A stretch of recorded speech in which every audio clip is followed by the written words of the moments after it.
Now, Storm Tracker 9 weather with Chief Meteorologist Justin Stapleton.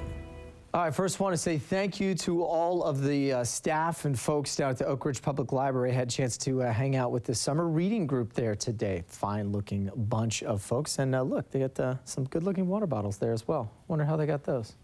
Oh, look, the box. I gave myself away, didn't I? Anyway, very, very smart bunch. Had a great time with the kids this morning. Really appreciate that. And certainly appreciate the beautiful drive down to Oak Ridge. My, oh my. If you've not done that recently, go through Lowell, get your way down towards portions of the Dexter Reservoir, and then out towards Clear Lake Reservoir, which look beautiful today, by the way. Should be a nice couple of days. Here's what we've got outside right now. We're basically looking at temperatures. So will continue to stay on the cooler side at times. We also have a little weak front that you can see sliding southward. What's left of it anyway, kind of moving its way across the state.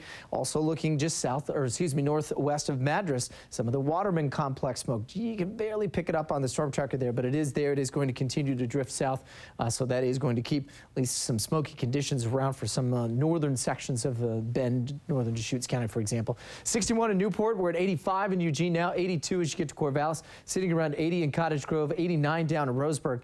And 60 out in Florence. So overnight tonight, we'll see the temperatures again falling into the low 70s. By this evening, we'll be around 60 degrees as we head in towards the 11 o'clock hour, and then overnight tonight into the mid-50s. I think we'll actually hold right around 55 to 53, 54 degrees, so a little warmer than what we've seen the last couple of nights, and certainly still cool, though. Should be able to pull in some of that cooler air. Now, down in Roseburg, we were cooler today, but just by a couple of degrees. So we did touch 91. I promise it will start to cool down. 99 in Medford won't for a couple of days down there, that's for sure. 80 into Portland, 86 in Corvallis, and you can see the 60s at the coast, and then all the real hot stuff bottled down towards Burns, Rome, and the southeastern extreme sections of the state. So next 24 hours in the stormcast will look like this. We'll basically be dealing with clear skies for most of the evening here, and then again, just a wee bit of cloud cover. I think most of it will be central coast. Could see a little bit down towards the Umpqua, and we'll be back to mostly sunny skies in the afternoon. A little bit of buildup of cumulus across the Cascades, but I don't think we'll see any activity in a la thunderstorms with that.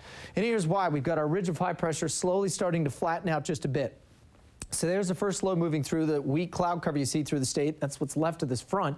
But we're also watching the wind start to slowly curve out of the northwest. And so that's going to pull in some of that cooler air as well. A couple of areas of low pressure that are not on the map just yet. The computers are spinning up for basically Tuesday and Wednesday. And those will be the ones that we'll have to keep a watch on in terms of bringing some actual rainfall. Might see a little bit of light drizzle Sunday morning. But then as we get in towards Monday evening into Tuesday, this will actually just kind of drift across Washington and just sort of shave off the top of Oregon. So enough, or at least close enough anyway, that I think it'll impact our weather. So I'm going to put a mention of a few light showers in for Tuesday, Wednesday, and certainly cooler and cloudier than what we've seen the last 2 weeks. So we'll go mostly sunny tomorrow afternoon. Central, south coast, central coast will go partly sunny.